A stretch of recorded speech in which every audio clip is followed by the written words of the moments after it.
hoje eu vou abordar essas estruturas cerebrais maiores, tá? Então, o cérebro, ele pesa cerca de 1,5 kg. Tem uma curiosidade sobre esse assunto. Ele só pesa 1,5 kg. Quando Einstein morreu, as pessoas falavam, gente, o cérebro de Einstein não pode pesar só 1,5 kg, porque quanto mais cabeçudo, né, mais inteligente. Aí isso já virou até apelido, não virava apelido? Ô cabeçudo, o cara é maior cabeção, tananã, porque a gente entendia que quanto mais cabeça grande, mais neurônio o cara tinha. E não importa, os homens, inclusive, têm mais neurônios que as mulheres, mas muitas vezes usam menos. Não importa se o cérebro é maior ou menor. O que importa é o uso que a gente faz da quantidade de neurônio que a gente tem. E quando foram lá roubaram o cérebro do Einstein, pesquisadores roubaram o cérebro do Einstein para pesar. E descobriram que tinha apenas 1,450, quando a média é 1,5 kg. Então, não importa se o cérebro é grande. Aquela história, né? Não importa o tamanho. Importa se sabe usar ou não sabe usar. Exatamente a mesma coisa, em termos cerebrais. Né? Então, o cérebro tem cerca de 100 milhões de neurônios. Eu vou aproveitar para indicar um livro muito importante. Espera aí. Além desse, né, esse principal, do Ledoux, eu quero que vocês, se puderem, adquiram esse livro, Neurociência da Mente e do Comportamento. É um livro do Robert Lent, que é maravilhoso, ele é coordenador, né? E é um livro muito completo para estudar estruturas cerebrais, muito legal, sobre neurociência. Tá? Então, a gente tem cerca de 100 bilhões de neurônios e o cérebro é o órgão mais importante do corpo humano. Tá? Só que ele é extremamente manipulável. Manipulável. Vocês já ouviram falar de plasticidade cerebral? É manipulável. Quando o sujeito ele tem uma lesão no olho esquerdo, por exemplo, ele, quando usa muito, os neurônios que seriam responsáveis por essa visão aqui, eles capacitam a visão de cá, do olho esquerdo, direito. A gente vai falar dessas estruturas, mas de forma bem clínica, tá? Sempre. Então, ele é possível, por isso que a gente fala, olha aqui, a psicologia positiva aplicada, no caso da depressão, é bem possível, por conta dessa plasticidade cerebral. Mudar o pensamento é muito importante. Descobrir coisas sobre nós é muito importante, porque a gente muda a maneira que a gente pensa e a gente muda a nossa capacidade cerebral, a capacidade da máquina. A gente pode adquirir um super cérebro, se a gente souber usar, se a gente souber treinar. Estão aí, os processos de estimulação cognitiva para evitar demências. Vocês conhecem, né? Porque o cérebro é plástico, ele é mutável. E muitas vezes depende do nosso desejo mudar essa constituição cerebral. É dividido entre o lado esquerdo e lado direito. E esses lados têm funções diferentes. Diferentes. E eu não vou falar aqui, esse é intuitivo, aquele... Não, a gente vai falar de uma coisa mais profunda.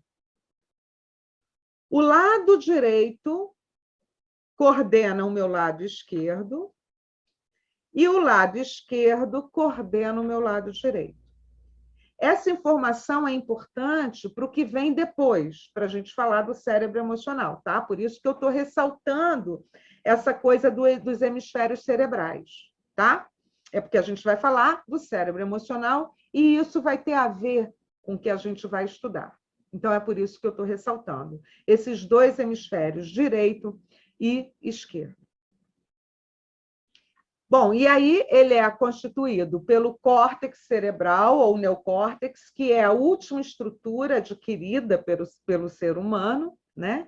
Que é a parte mais externa, que muitas vezes as pessoas chamam de massa cinzenta, porque tem uma coloração acinzentada, né? São os corpos dos neurônios que estão ali. Então, os corpos dos neurônios estão ali, aglutinados, e aí se chama de massa cinzenta. E é responsável pela nossa capacidade de pensamento, movimento voluntário, linguagem, julgamento e percepção. Tudo isso se dá no neocórtex, nessa coisa toda enrugadinha ali, né, que a gente tem, essa parte toda enrugadinha do cérebro, a mais externa. O cerebelo é um pequeno cérebro que fica aqui embaixo, né, do encéfalo e é responsável pela manutenção do equilíbrio. O controle do nosso músculo, né, dos movimentos involuntários, da atividade motora. É isso. E então, também tem dois hemisférios cerebelares, né, mas então ele está ali para botar a gente em pé. E, finalmente, o tronco cerebral, que vai ligar o nosso cérebro a todo o nosso corpo. A nossa medula espinhal, que liga o cérebro a todo o nosso corpo. Então, quando eu decido levantar a mão, né, eu decido aqui, no meu neocórtex, né, no meu pré-frontal, eu falo, eu vou levantar a mão. E há toda uma comoção dos meus neurônios até que chega no meu neurônio motor e eu levanto a minha mão. E essa informação vai passar pela minha medula espinhal. Compreendem? Ó, tá aqui, ó. Tem um plexo ali que faz eu levantar a minha mão. Isso é importante. Eu não saio levantando a minha mão por aí. Eu decido. Agora, olha a grande questão filosófica da neurociência. O que decide? O que sou eu? O eu está dentro ou está fora? Aí é filosófico hoje. O que é isso que deseja? É espírito?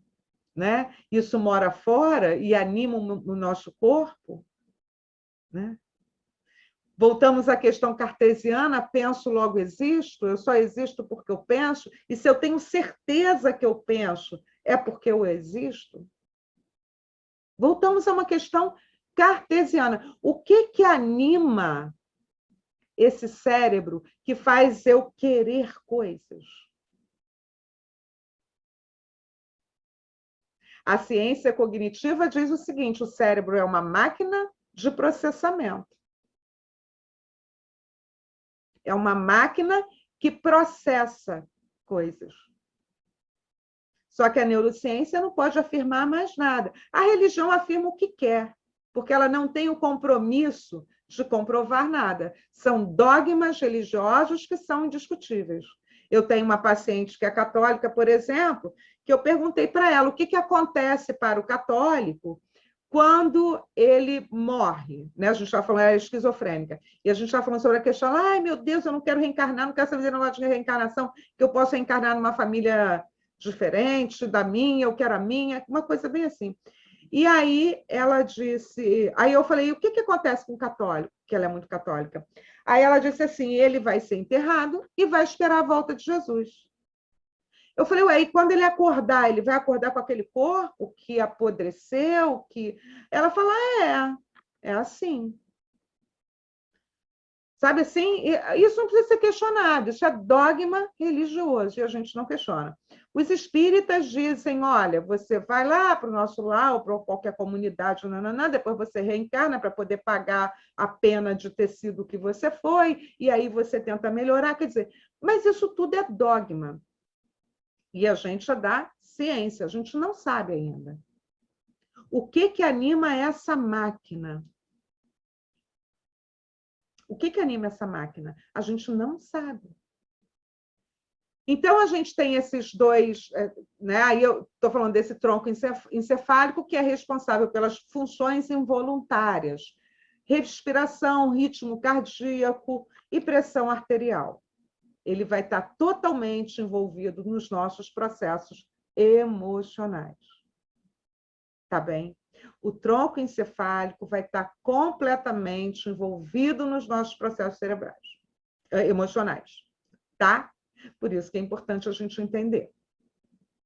E aí, eu disse para vocês que o cérebro tem dois lados, dois hemisférios, e é importante a gente entender isso, porque é essa experiência de cisão cerebral que vai direcionar a bússola científica para os estudos das emoções em Ledoux. E os estudos das emoções em Ledoux fazem a gente compreender a origem do trauma, para compreender terapia do esquema e para compreender as esquisitices dos nossos pacientes. Compreenderam? Compreenderam? Tá? Então... Fala em trauma? O Ledoux fala em trauma, Adriana? Fala em trauma, fala em trauma. É muito interessante, a gente vai chegar lá. É muito, muito interessante. Eu só estou definindo as estruturas, porque quando a gente vai falar do movimento, a gente vai ter que entender essa estrutura para compreender esse processamento, né? Da origem do medo, né? Como é que essa coisa se origina, né? A origem do trauma. É muito, muito, muitíssimo interessante. Muito. Tá? Então, hoje parece uma aula mais maçante, mas muito importante para a gente começar a entender o que eu vou falar lá na frente. Tá? E o que o Ledoux vai dizer? Que o hemisfério esquerdo, o que a gente precisa entender agora, né? Para entender essas estruturas macros? O hemisfério esquerdo, o lado esquerdo do nosso cérebro, é responsável por funções de linguagem. Ok? O que você mostra a maçã e o lado esquerdo interpreta, né? Através da linguagem. Ele avalia inconscientemente a qualidade do objeto. Por exemplo, é desse lado que, quando o sujeito pensa na palavra mãe, ele avalia se ela é boa ou não. Tá? É desse lado esquerdo que está essa avaliação do objeto. Aqui também se concentra a capacidade com números, capacidade de interpretar as capacidades artísticas. Olha só, a realização artística está do lado direito, mas a interpretação, a metaforização da capacidade artística está do lado esquerdo. Então, eles fazem um trabalho em conjunto, mas têm funções diferentes. O lado direito, por exemplo, ele identifica o objeto, mas quem qualifica é o lado esquerdo. Não fiquem apavorados, não, a gente vai bem devagar, porque não é uma matéria fácil de entender. Mas depois que a gente se habitua com os termos, se habitua, sabe? Vai ficar mel na chupeta, tá bem? Mel na chupeta.